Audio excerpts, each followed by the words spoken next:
warahmatullahi wabarakatuh. Alhamdulillahirabbil alamin wassalatu wassalamu ala asyrafil anbiya wal mursalin wa ala alihi wa sahbihi ajma'in, amma ba'd. Alhamdulillah, segala puji bagi Allah Subhanahu wa taala yang mana pada pagi hari ini kita masih dilimpahkan karunia-Nya berupa kesehatan, nikmat iman dan Islam, sehingga kita dapat berkumpul di Masjid Al-Huda Jabar ini dalam rangka menuntut ilmu syar'i. Salawat serta salam kita menunjukkan kepada Nabi kita, Nabi Muhammad SAW. Semoga kita semua mendapatkan syafaat beliau di yaumul akhir nanti. Perkenalkan, saya di sini selaku pembawa acara yang membacakan acara pada pagi ini. Pertama pembukaan, kedua acara ini, yang ketiga tanya jawab, yang keempat kuis, dan yang kelima penutup. Marilah kita buka acara pesantren Diksen pada pagi ini dengan baca bismillah bersama-sama. Acara selanjutnya yakni inti acara, yaitu kajian dengan materi salat yang akan disampaikan oleh Ustaz Henry Abdul Haim Hafizahullah Ta'ala. Kepada beliau dipersilakan.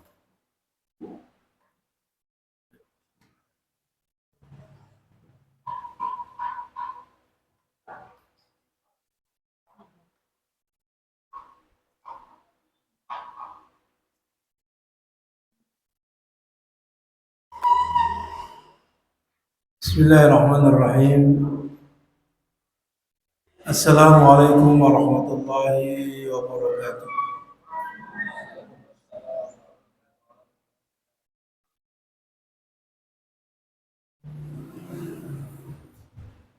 Innal hamdalillah nahmaduhu wa nasta'inuhu wa nastaghfiruh wa na'udzu billahi min shururi anfusina wa min sayyiati a'malina. من يهده الله فلا مضل له ومن يضلل فلا هادي له وأشهد أن لا إله إلا الله وحده لا شريك له وأشهد أن محمدا عبده ورسوله.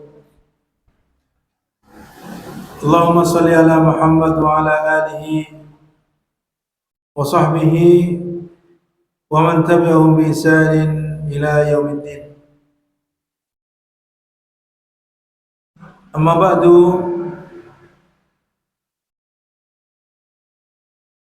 ikhwani wa akhwati fillah rahimani wa rahimakumullah. Alhamdulillah, di pagi hari ini Allah Subhanahu wa taala masih berikan kesempatan kepada kita untuk bisa berkumpul dalam rangka bersama-sama talabul ilmi. Bersama-sama kita belajar tentang Islam agar kita semakin baik ibadah kita kepada Allah Subhanahu wa taala sesuai dengan apa yang diajarkan oleh Nabi kita Muhammad sallallahu alaihi wasallam. Pada pertemuan sebelumnya kita telah belajar tentang bagaimana cara berwudu, dari mulai fardu-fardunya, wajibnya, demikian pula syarat-syaratnya, kemudian yang juga merupakan sunnah-sunnah daripada wudu tersebut. Adapun selanjutnya akan kita jelaskan kaitannya dengan beberapa perkara yang masih ada hubungannya dengan wudu. Ini kita bicara kaitannya dengan syarat sahnya salat yang pertama, yaitu taharah. Salah satunya adalah bersuci dari hadas kecil dan hadas besar. Adapun bersuci dari hadas kecil adalah dengan cara berwudu. yang pada pertemuan yang lalu telah kita sampaikan. Adapun kalau kita bersuci dari hadas kecil adalah dengan cara berwudu. Ini jika menggunakan air dan mampu menggunakan air. Yang tentunya kita tahu bahwasanya di sana ada anggota-anggota wudu yang terbuka. Yang ini bisa kita terapkan sebagaimana yang sudah kita pelajari. Artinya terbuka di sini tidak tertutup oleh misalkan khuf atau sepatu, atau yang semisal itu adalah kaos kaki. Kemudian ada juga yang tertutup bagian kepala bagi laki-laki itu dengan menggunakan imamah. Imamah itu adalah apa? Kain yang dilingkarkan di atas kepala untuk menutupi kepala. Itu disebut imamah. Kemudian bagi wanita adalah khimar. Khimar itu ya sejenis kerudung yang menutupi kepalanya atau jilbab. Maka bagaimana cara membersihkan atau bersuci anggota wudu yang tertutup tersebut? Maka dalam hal ini ada istilah yang disebutkan dengan khuf, yaitu dengan al-mashu 'alal khuf. Ya. Al-mashu 'alal khuf.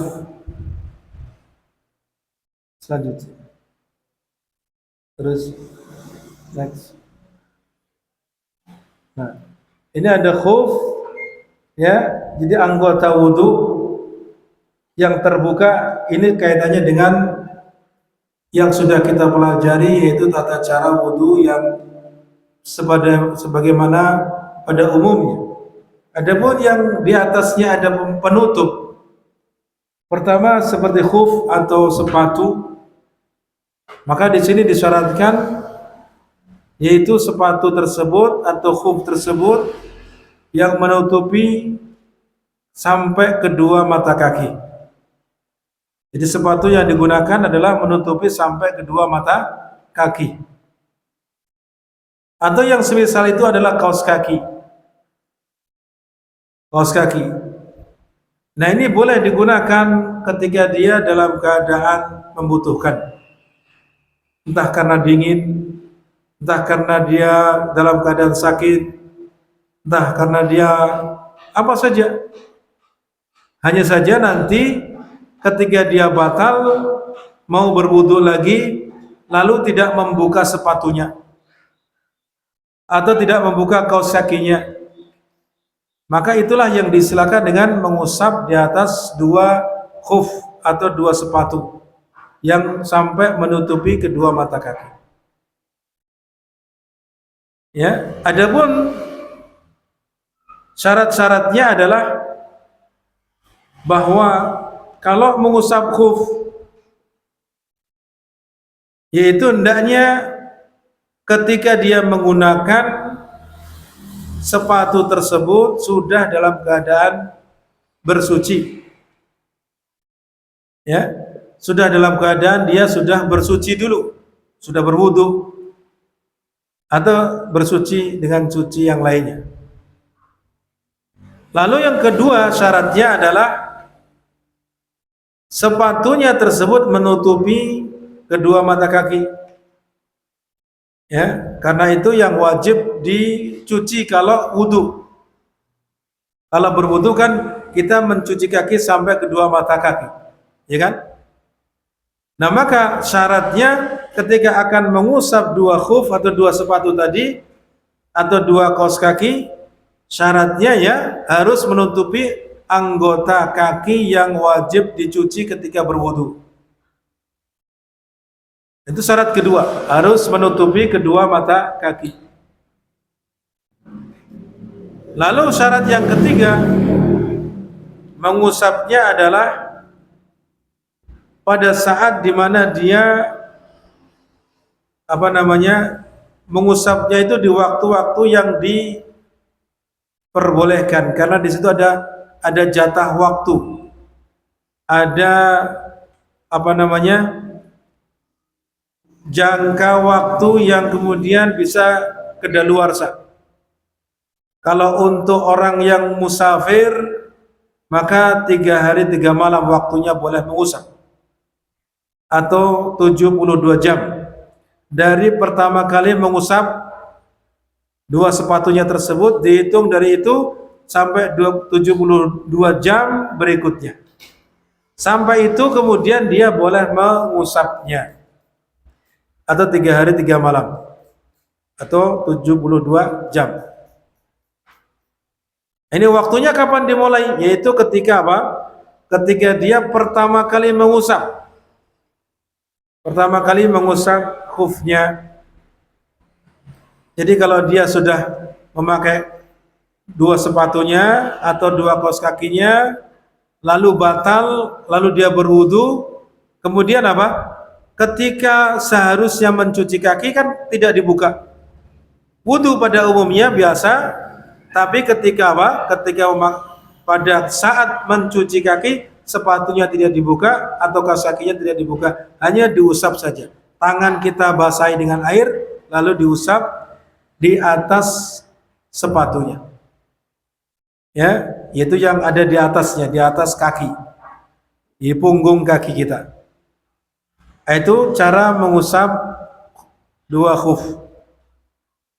Jadi waktunya kapan untuk yang musafir?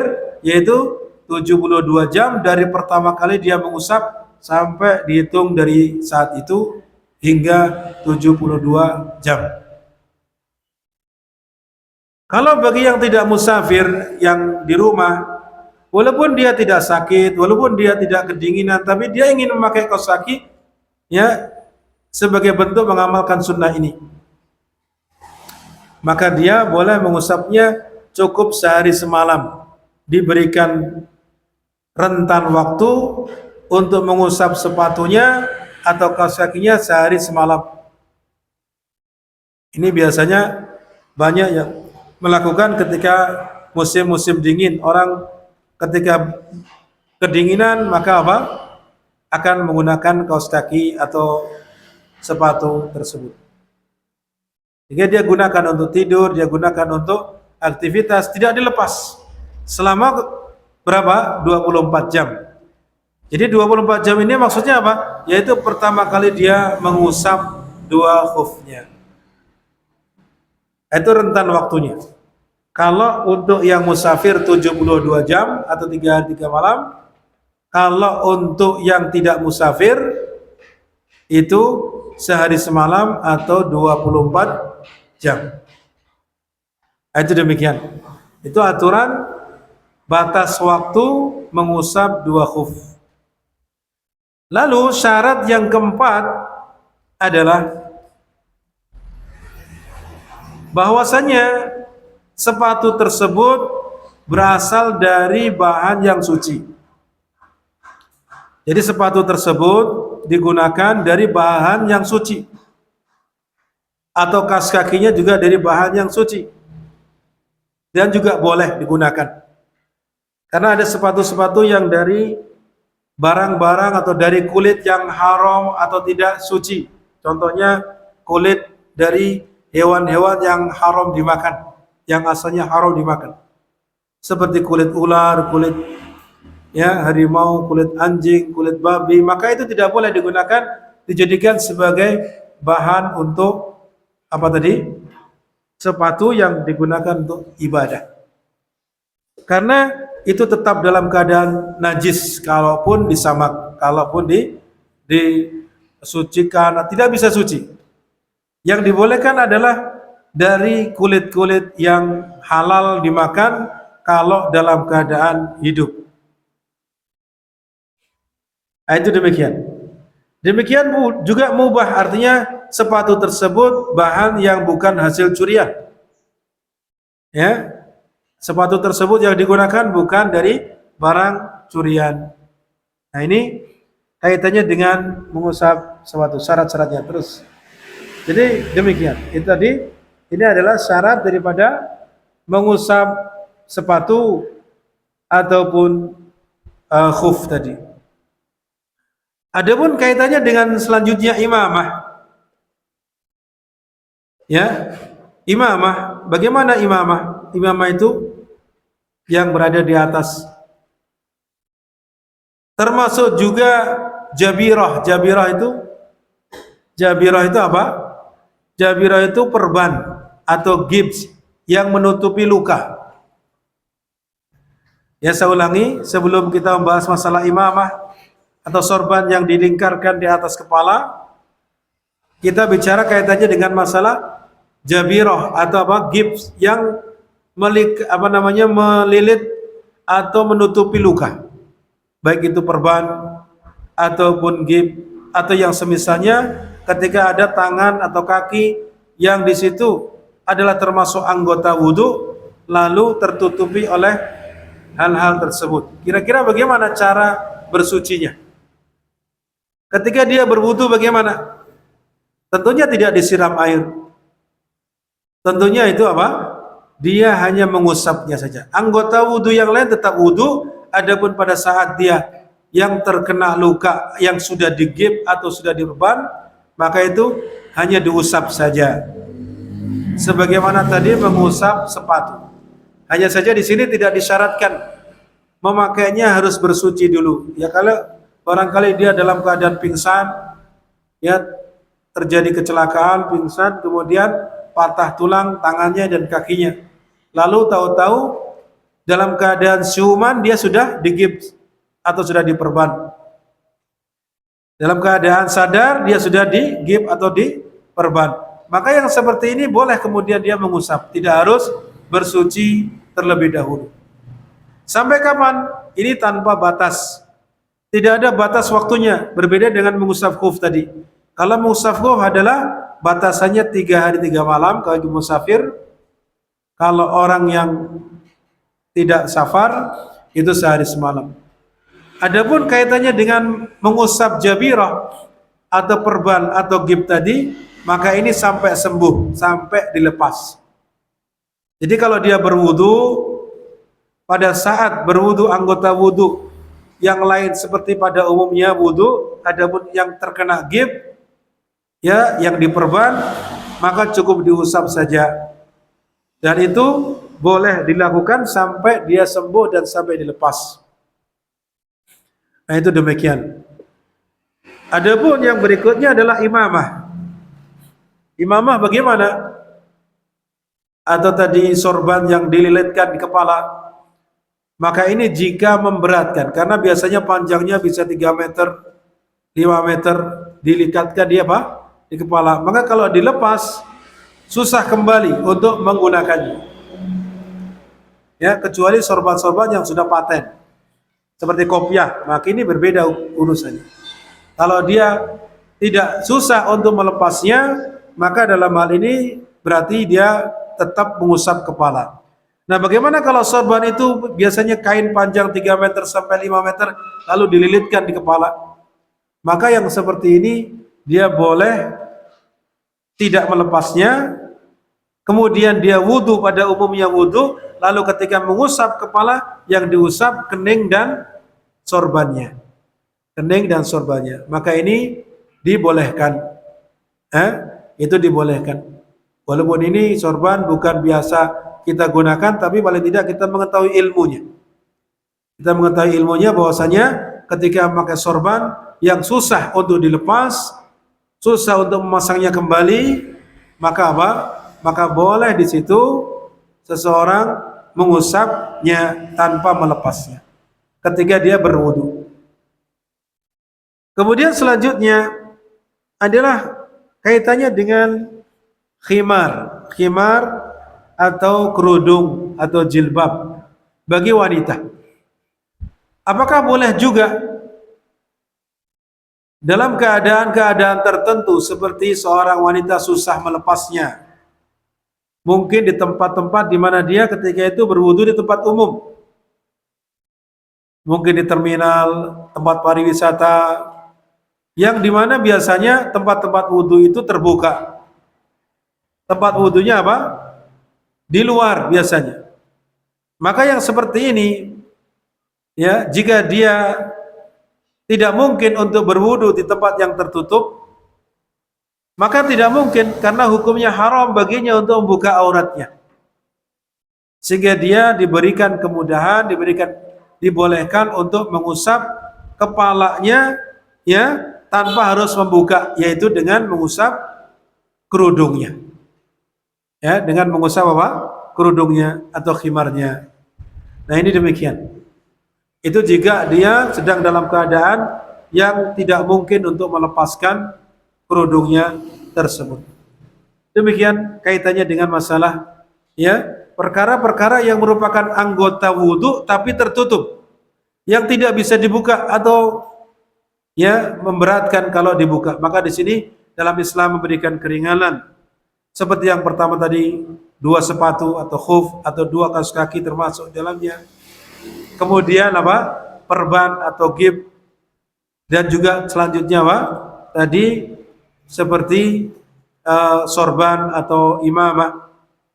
Demikian pula yang berikutnya adalah kerudung atau penutup kepala.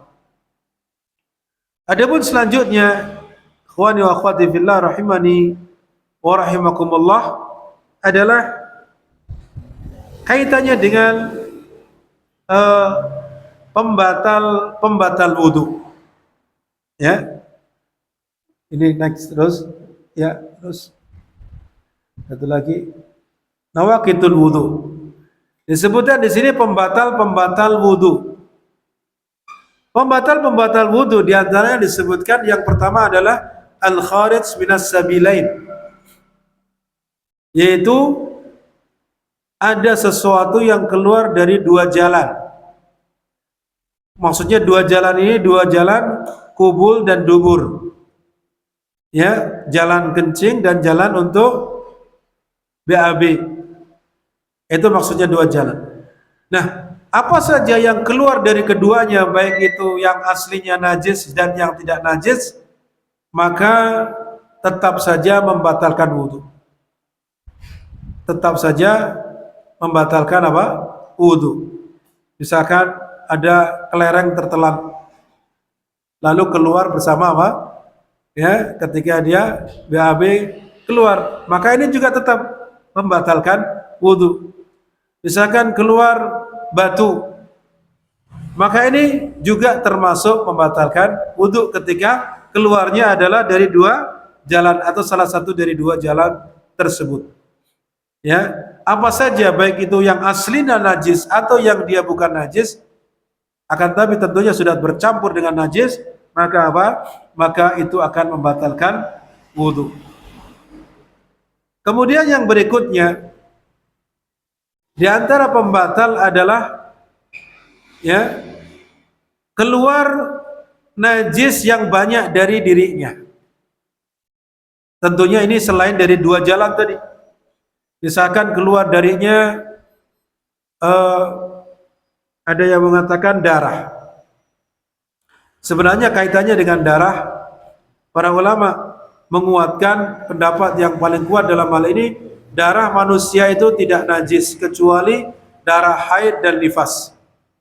Adapun darah yang bentuknya mimisan, darah yang bentuknya karena luka, maka dalam hal ini Allahu a'lam bishawab itu tidak termasuk darah yang najis. Adapun yang najis adalah darah haid dan darah nifas. Ya, maka itu yang disebutkan sebagai darah yang najis. Adapun yang menyebabkan keluarnya najis dari tubuh yang menyebabkan batalnya wudu adalah seperti muntah. Muntah kan biasanya isi perut itu keluar. Isi perut keluar biasanya juga bercampur yang sesuatu yang mungkin sudah menjadi najis. Maka apa? Maka ini juga membatalkan wudu. Ya, membatalkan wudu. Demikian. Adapun berikutnya di antara pembatal adalah zawalul aqli. Zawalul aqli, hilangnya akal. Artinya maksudnya hilangnya akal ini tidak kemudian tidak sadarkan diri, entah itu karena gila atau karena pingsan atau karena mabuk atau karena tidur yang tidak menjadikan dia ingat apa yang terjadi di sekelilingnya. Jadi tidur itu ada beberapa macam atau dua macam paling tidak. Ada tidur yang menjadikan dia tidak sadar apa yang terjadi di sekelilingnya. Ada tidur yang ketika dia ditanya apa yang terjadi masih ingin tahu. Nah, itu namanya belum sampai dia membatalkan wudunya. Masih ngantuk-ngantuk tidur-tidur ayam. Nah, itu tidak membatalkan wudu yang seperti itu. Akan tapi tidur yang betul-betul tidur itu menjadikan dia tidak sadar apa yang terjadi di sekelilingnya. Maka inilah yang kemudian membatalkan wudu. Karena sebutkan dalam hadis bahwasanya ya mata itu ibaratnya sebagai pengikat dubur, pengikat jalan keluarnya BAB. Maksudnya apa? Jadi diibaratkan seperti pengikat plastik atau apa, diikat ya bejana. Nah itu begitu. Kalau mata ini terbuka berarti mengikat. Tapi kalau mata ini terpejam, tidur, tidak sadar, maka berarti itu ikatannya lepas. Ya, sehingga ketika ikatannya lepas, ada angin yang keluar, ada sesuatu yang keluar, itu tidak tahu bagi orang yang hilang akalnya. Orang yang sudah tidak sadar, maka tidak akan tahu. Maka disitulah kemudian ya dijadikan bahwa orang yang sedang dalam keadaan tidur terlelap, tidak sadar diri, dianggap termasuk pembatal di antara pembatal-pembatal wudu. Adapun berikutnya adalah menyentuh kemaluan, masul farji. Walaupun dalam hal ini terjadi perselisihan pendapat yang dimaksud menyentuh kemaluan di sini. Dan yang dimaksud menyentuh kemaluan di sini adalah yang tanpa pembatas dan diiringi dengan syahwat, baik kemaluan sendiri atau kemaluan orang lain. Ya, maka ini termasuk membatalkan jika apa? Jika tidak ada pembatasnya, tidak ada kain yang membatasinya dan diiringi oleh syahwat.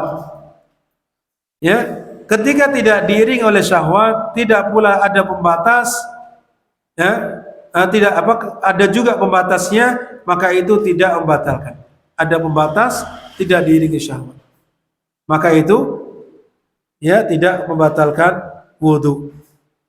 Tidak membatalkan wudu. Adapun yang membatalkan adalah jika menyentuhnya tanpa ada penghalang dan diiringi syahwat. Demikian.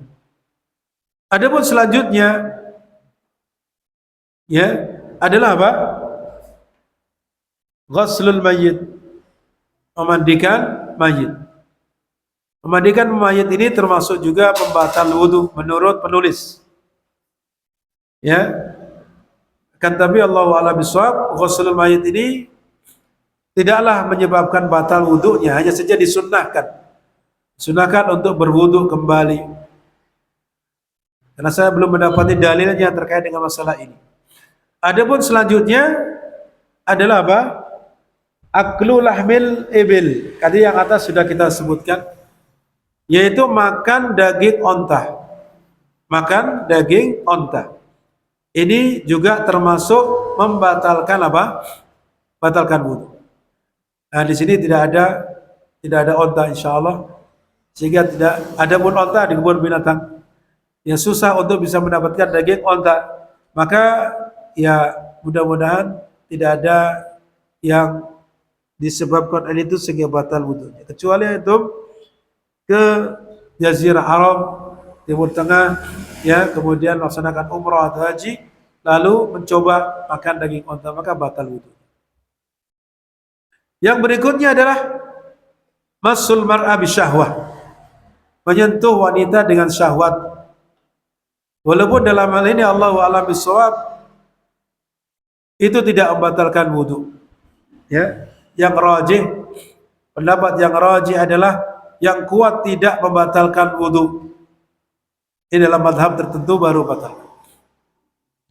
Karena yang dimaksud dalam ayat aula mastumun nisa, ya aula mastumun nisa itu adalah para ulama mengatakan di antaranya ahli tafsir Ibnu Abbas menafsirkan itu adalah berhubungan badan.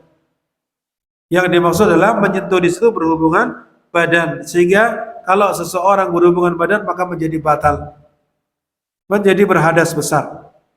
Itu demikian. Jadi bukan hanya sekedar menyentuh. Jadi di sini kenapa terjadi perbedaan pendapat? Karena menafsirkan ayat tadi.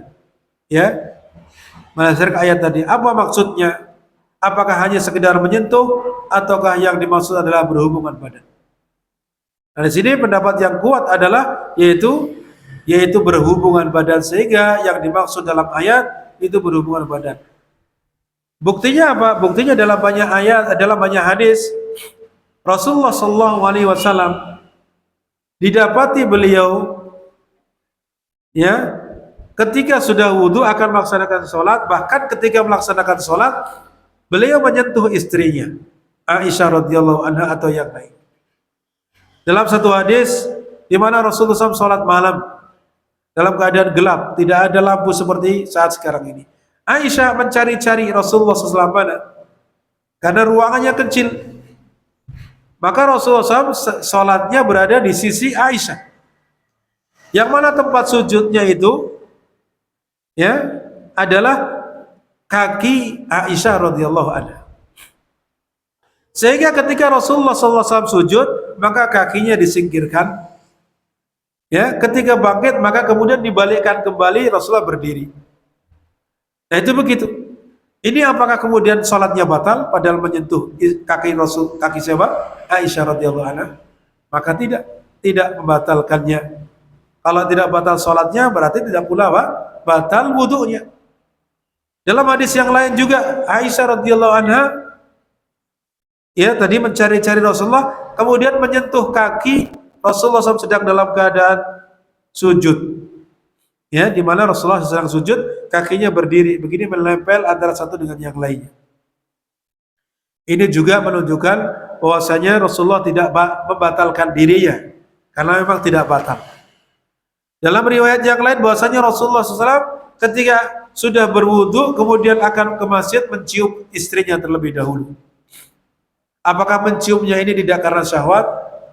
Tentunya diiringi ya ada nilai syahwatnya di situ, walaupun mungkin tidak sebesar ketika hubungan badan. Nah, ini demikian.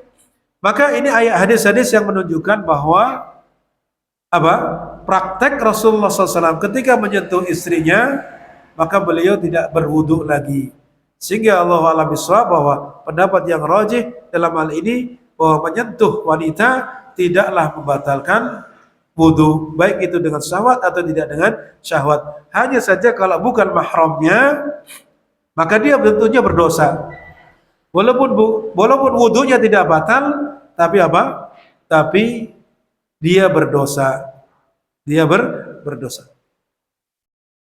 Kemudian yang selanjutnya adalah ar-riddatu, itu murtad dari agama Islam. Kalau ini jelas bahwasanya ketika seorang murtad keluar dari agama Islam, semua amalan-amalan itu akan menjadi batal.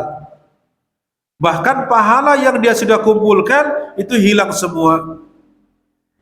Kalau dia dalam keadaan muslim melakukan amal soleh, mengumpulkan banyak pahala, tapi kemudian murtad, maka sudah semuanya hilang. Itu demikian. Lalu disebutkan kullu ma yujibul ghusla, apa saja yang dapat mewajibkan mandi, maksudnya mandi besar. Jadi semua perkara-perkara yang mewajibkan mandi berarti membatalkan wudu. Seperti apa? Seperti junub tentunya. Ya, seperti junub, mimpi basah dan seterusnya, atau mengeluarkan sperma atau air mani. Ya, ini adalah termasuk pembatal wudu. Itu demikian. Adapun selanjutnya pembahasan kita yang perlu kita pahami adalah tayamum sebelumnya. Ya, sebelumnya. Nah, Tayamum ini adalah pengganti daripada bersuci jika tidak mendapati air. Ya, tayamum itu adalah sebagai pengganti bersuci ketika tidak mendapati air, baik itu bersuci dengan cara berwudu atau bersuci dengan cara mandi. Kalau tidak mendapati air, maka gantinya tayamum. Apakah dari hadas kecil dan hadas besar? Iya, dari hadas kecil ataupun hadas besar. Jadi diganti dengan tayamum. Yang mana apa? Di antara fardunya, fardu tayamum itu yang pertama adalah tentunya apa? Mengusap wajah. Jadi tata caranya, bahwasanya Rasulullah SAW mengajari kedua tangan ditempelkan ke tanah atau debu atau pasir atau kerikil, sama, boleh semua. Ya. Lalu apa? Lalu ditiup kedua telapak tangannya, lalu diusapkan ke wajah, kemudian diusapkan ke punggung telapak tangan. Ya, diusapkan ke punggung telapak tangan. Jadi di sini oleh karena itu furudnya, wajibnya adalah mengusap wajah lalu mengusap kedua telapak tangan yang bagian punggung. Maksudnya ini, ya. Lalu kemudian apa? Lalu berurutan tertib. Berurutan maksudnya apa? Mengusap wajah lalu mengusap kedua telapak tangan. Kemudian mualat artinya berkesinambungan. Setelah mengusap wajah langsung mengusap kedua tangan dulu, telapak tangan dulu. Itu mualat namanya. Jadi tidak dibatasi mengusap wajah, tahu-tahu ada berdering telepon, angkat dulu teleponnya, lama bicara setengah jam, baru mengusap kedua tangan. Maka ini tidak sah tayamumnya. Dia harus mengulangi dari awal. Karena apa? Dia tidak mualat, tidak berkesinambungan, tidak langsung berpindah kepada apa? Anggota tayamum yang berikutnya. Dan anggota tayamum berikutnya itu hanya dua. Anggota tayamum ada dua saja, wajah dan apa namanya, telapak tangan ini. Jadi tangan, ujung jari sampai pergelangan tangan. Jadi demikian. Itu bagian dari apa? Anggota tayamum. Anggota tayamum. Adapun telapak tangan kenapa tidak diusap? Karena tadi dia yang digunakan untuk menempel ke tanah atau ke pasir atau ke debu. Sehingga yang diusap punggungnya saja. Punggungnya saja. Lalu kemudian apakah kemudian diwajibkan membaca basmalah? Maka ini sama seperti wudu. Jika basmalah itu hukumnya wajib, maka wajib. Jika hukumnya sunnah, maka sunnah. Lalu bagaimana syaratnya? Apakah apa? Langsung ganti tayamum saja walaupun ada air? Tidak demikian. Maka di sini ada syarat-syaratnya. Syarat-syaratnya adalah pertama tidak ada air. Dia mencari air kemana saja tidak ada. Sebagian ulama mengatakan radius 4 kilo dia mencari tidak mendapati. Maka di situ baru boleh dia bertayamum.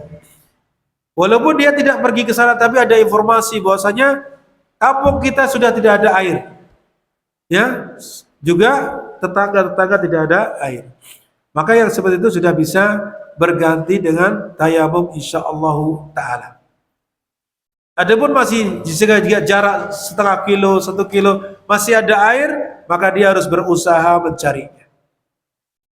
Harus berusaha. Ada air tapi harus beli, bagaimana? Ada air harus beli, maka dia wajib membelinya kalau ada uang. Ya, kalau ada uang. Ada air tapi sedikit, hanya cukup untuk minum dirinya dan untuk minum hewan ternaknya. Maka dalam hal ini dia boleh bertayamum kalau airnya tidak cukup untuk minum. Seperti dalam keadaan safar misalkan, dia tidak ada bekal air minum kecuali sedikit. Air bersihnya sedikit atau habis. Tidak cukup kecuali untuk dirinya atau hewannya. Maka dia boleh bertayamum jika dia tidak mendapati air. Kemudian ada air tapi dia tidak mampu menggunakan air atau dilarang menggunakan air. tidak mampu, misalkan dia dalam keadaan di rumah sakit, sebelah ada tempat wudhu atau ada kamar mandi yang bisa digunakan untuk berwudhu airnya. Tapi tidak ada orang yang bisa membantu dirinya berjalan menuju kamar mandi. Ya, tidak ada orang untuk bisa membantunya. Sedangkan waktu salat sudah hampir habis, maka dalam hal ini dia boleh bertayamum. Maka di sini pentingnya kalau ada keluarga yang sakit ditunggui, maka apa? Hendaknya diperhatikan kaitannya dengan ibadahnya. Karena apa? Salatnya belum gugur. Selama akalnya masih ada, dia tetap wajib salat walaupun ada keringanan. Apa keringanannya? Keringanan yang tadinya harus berdiri, boleh duduk, boleh sambil berbaring, dan seterusnya. Itu demikian. Tapi tetap wajib sholat. Nah, itu kaitannya dengan apa tadi? Syarat-syarat seseorang dibolehkannya tayamum. Ya, jadi kalau dia tidak mampu menggunakan air, maka boleh, walaupun ada air. Walaupun ada air. Atau ketika itu dia dikerangkeng, maksudnya di penjara, diikat, sampainya ada air, tapi dia tidak bisa mendapati air, tidak ada pula orang yang bisa membantunya untuk menyentuh air. Maka dalam hal ini juga dibolehkan baginya sholat dengan tayamum yang dia mampu melakukannya. Itu demikian. Adapun selanjutnya, ikhwani wa akhwati fillah rahimani wa rahimakumullah, adalah kaitannya dengan bersuci dari hadas besar. Bersuci dari hadas besar. Apa itu bersuci dari hadas besar? Yaitu mandi. Ya, sebelumnya. Mandi, ya. Mandi itu di sana ada rukunnya, ada wajib-wajibnya, ada juga sunnah-sunnahnya. Wajibnya bagaimana? Rukunnya bagaimana? Saya katakan tadi, wajibnya adalah membaca bismillah. Tentunya membaca bismillah ini terjadi perselisihan pendapat, baik itu untuk bersuci wudu, mandi, atau tayamum. Ya, yang rajih dalam masalah ini adalah hukumnya sunnah. Baik itu ketika untuk berwudu, atau mau mandi, atau apa? Atau ketika tayamum, maka hukumnya sunnah. Hukumnya apa? Sunnah. Itu demikian. Kemudian rukunnya adalah mengguyurkan air ke seluruh badannya. Jadi termasuk ini dalam hal ini adalah tentunya niat. Niat untuk bersuci dari hadas besar. Ya, niat. Kemudian apa? Mengguyurkan seluruh apa? Air, mengguyurkan dengan air seluruh badan. Kalau seseorang itu telah mengguyurkan air ke seluruh badannya, dia gosok di bagian-bagian tertentu yang tertutupi sehingga sudah terkena air semua, maka itu sudah dikatakan mandi janabah atau mandi besar. Maka ini yang disebut oleh para ulama mandi yang sifatnya sudah mencukupi. Mandi minimalis, tapi sudah memenuhi syarat. Artinya tidak masuk ke dalamnya sunnah-sunnahnya. Ya, tidak masuk ke dalamnya apa? Sunnah-sunnahnya. Adapun kalau ditambah sebagai mandi yang sifatnya mandi lengkap, mandi yang disunnahkan, dalam arti mandi di sini mandi yang dilengkapi wajib dan sunnah-sunnahnya. Yang pertama maka apa? Pertama adalah membersihkan kedua tangan. Atau sebelumnya membersihkan apa-apa yang terkena kotoran dari mungkin kemaluannya atau sekitarnya atau tangannya dan seterusnya. Bersihkan dulu dari kotoran ataupun najis. Lalu berikutnya adalah kedua tangannya. Kedua tangannya dicuci ya terlebih dahulu sebanyak 3 kali. Kedua tangannya maksudnya apa? 2 telapak tangan. 2 telapak tangan. Adapun urutannya bisa kedua telapak tangan dulu, baru mencuci yang ada kotorannya. Lalu setelah itu disunahkan untuk berwudu terlebih dahulu. Ya, disunahkan untuk berwudu terlebih dahulu. Lalu tayamul. Tayamul itu apa? Mendahulukan yang sebelah kanan. Termasuk juga sunnah adalah menggosok-gosok bagian-bagian tubuh yang perlu digosok. Termasuk sunnah juga menyiram kepala 3 kali. Nah ini kalau kita sebutkan tata caranya secara urutan, maka apa? Yang pertama adalah mencuci kedua tangan atau kedua telapak tangan 3 kali sampai pergelangan. Lalu mencuci bagian-bagian yang terkena najis atau kotoran. Lalu berikutnya apa? Lalu berikutnya berwudu seperti wudu untuk sholat. Kemudian mengguyur ke memasukkan jari jemari dengan disiram air ke kepala sampai betul-betul air itu masuk ke dalam rambut sehingga kulitnya terbasahi. Setelah digosok-gosok, digaruk-garuk, maka disiram 3 kali. Disiram 3 kali. Ini mandi besar atau mandi janabah, sama. Setelah selesai 3 kali, maka siram tubuhnya. Ya, diguyur tubuhnya dengan air yang sebelah kanan dulu 3 kali, kemudian sebelah kiri 3 kali. Setelah itu digosok-gosok semuanya yang dibutuhkan. Apakah wajib pakai sampo, pakai sabun? Itu tidak wajib. Kalau mau pakai, ya itu merupakan pelengkap, pengaruh. Itu lebih baik. Ya. Akan tapi kalau tidak menggunakan maka tidak disyaratkan. Yang penting tadi mengguyurkan air ke seluruh tubuh. Lalu setelah sudah merasa bersih semua, baru dibilas. Setelah itu apa? Dibilas keseluruhan. Lalu kalau dia belum merasa batal, maka tidak perlu wudhu lagi, lalu disiram kakinya keluar kamar mandi.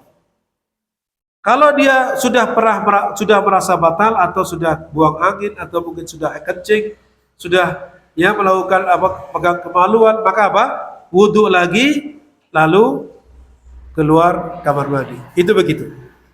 Nah ini cara mandi janabah. Tadi ada cara yang ringkas, yang minimalis, ada juga cara yang yang lengkap sebagaimana yang sudah kita sebutkan tadi. Lalu apa saja perkara-perkara yang mewajibkan mandi? Perkara-perkara yang mewajibkan mandi itu apa saja? Ya. Ini di bawahnya. Terus nah ini mujibatul ghusli, perkara-perkara yang mewajibkan mandi, artinya harus mandi besar atau mandi wajib. Ya, yang pertama adalah khurujul mani, keluarnya air mani atau sperma. Nah ini bisa terjadi bagi laki-laki ataupun perempuan, entah itu dengan sebab mimpi basah atau dengan sebab membayangkan, ya, atau hal-hal yang lain yang diharamkan seperti istimna atau onali. Itu secara hukum haram, tapi kalaupun dilakukan oleh seorang keluar air maninya maka tetap dia wajib mandi. Harus mandi. Itu begitu. Kemudian apa? Yang berikutnya adalah al-jima, berhubungan badan. Intiqalul mani, tidak tahu apa maksudnya. Apakah berpindahnya air mani? Berpindahnya air mani kemana? Allahu a'lam bishawab. Ini yang dimaksud intiqalul mani, saya baru tahu. Bahwasanya itu termasuk mewajibkan mandi. Barangkali ya diambil dengan peralatan untuk dimasukkan ke rahim seorang wanita. Ya. Jadi apa? Kan itu dipindahkan. Namanya memindahkan air mani. Diambilkan dari air maninya laki-laki, kemudian apa? Dipindahkan ke istrinya. Kalau ke orang lain tidak boleh, tidak dibolehkan. Ini tahu istilah kedokteran apa? Ada yang tahu? Hah? Bayi tabung. Ya, bayi tabung kalau istrinya maka boleh. Tapi kalau dari air mani orang lain itu haram hukumnya karena akan menyebabkan ketidakjelasan nasab. Ya, akan menyebabkan ketidakjelasan nasab kecuali hewan. Nah, hewan maka tidak masalah. Yang berikutnya adalah al-jima atau hubungan badan. Hubungan badan baik itu keluar mani atau tidak keluar mani jika sudah memasukkan eh, kemaluannya ke tempat kemaluan lawannya, maka itu sudah mewajibkan mandi walaupun tidak keluar air mani. Itu demikian. Adapun yang keempat adalah orang yang kafir masuk Islam. Orang yang kafir masuk Islam. Walaupun ini sebagian ulama mengatakan hukumnya sunnah saja. Ya, bahwasanya orang yang masuk Islam itu tidaklah wajib mandi tapi sunnah mandi. Memang ada Rasulullah SAW memerintahkan kepada salah satu sahabat ketika masuk Islam untuk mandi terlebih dahulu. Akan tapi riwayat yang lain seperti apa? Di mana para sahabat-sahabat banyak berbondong-bondong masuk Islam ketika itu, ketika Fathu Makkah, maka tidak ada riwayat satupun yang menjelaskan Rasulullah memerintahkan kepada mereka untuk mandi terlebih dahulu atau setelah mereka masuk Islam diperintahkan untuk mandi. Nah, itu demikian. Sehingga para ulama menyimpulkan bahwa hukumnya sunnah saja. Kemudian yang berikutnya adalah kematian. Kalau meninggal dunia maka wajib mandi, tapi bukan mandi sendiri, tapi dimandikan, ya, dimandikan oleh orang yang masih hidup. Dan berikutnya adalah haid dan nifas. Maksudnya setelah selesai dari haid dan setelah selesai dari nifas. Ini perkara-perkara yang mewajibkan mandi. Nah, di sana ada perkara-perkara yang sunnah, hukumnya mandi, seperti mandi Jumat. Ya, mandi hari Jumat itu hukumnya sunnah. Kemudian yang kedua, mandi di hari raya. Kedua hari raya termasuk disunnahkan untuk mandi. Kemudian ketika seseorang melaksanakan ibadah haji atau umrah, ketika mau memulai manasik ibadah ihramnya. Demikian pula ketika seorang yang barangkali ingin mengulangi hubungan badannya, dia pengantin baru, misalkan, ya, ingin mengulangi lagi, maka di sini sunnah hukumnya kalau dia mau mengulangi mandi. Itu demikian. Kalaupun tidak pun tidak masalah. Demikian. Jadi ini perkara-perkara yang mewajibkan mandi dan yang disunnahkan. Baik, karena waktunya sudah jam 10.30, maka insyaallah ta'ala kita lanjutkan perkara-perkara yang hubungannya dengan fikih salat yang akan datang.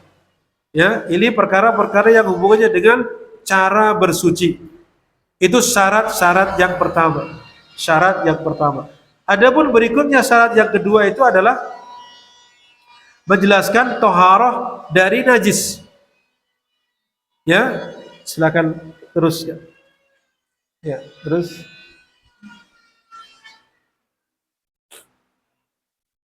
Nah ini, yaitu apa? Bersuci dari apa? Bersuci dari najis. Kalau tadi bersuci dari hadas besar, hadas kecil. Adapun ini adalah bersuci dari najis. Bersuci apa? Dari najis. Insyaallah ta'ala kita akan sampaikan yang akan datang. Mudah-mudahan Allah berikan kemudahan. Baik, kita kembalikan kepada moderator. Saya akhiri. Wassallallahu ala nabiyina Muhammad wa ala alihi wa sahbihi ajma'in. Ya Allah, mengenai materi yang acara selanjutnya yaitu ketika sholat berserta bisa langsung menanyakan yang akan bisa ditanyakan di